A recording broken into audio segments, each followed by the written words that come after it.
Have you ever felt like you absolutely nailed an initial sales meeting, only to never hear back from the prospect?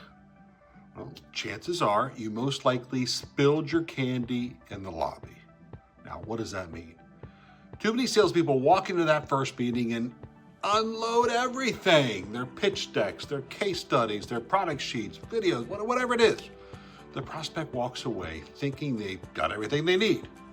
You walk away thinking you crushed it, but the follow-up never comes. When you overshare, three things can happen. One, there's no reason for the prospect to meet again. A lot of things are left unknown. You lose control of the message. Number two, and they interpret your content without you. And number three, you look like every other vendor throwing brochures at them, showing up and throwing up, if you will.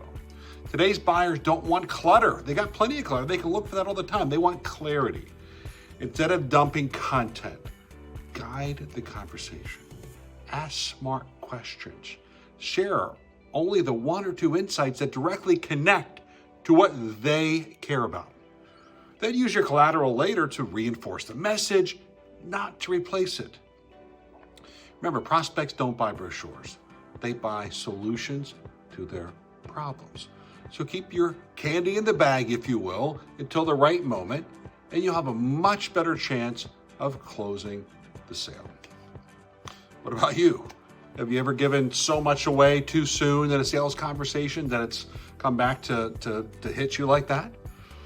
Drop your comments below. I'm Chris McDonell. Good selling, everybody.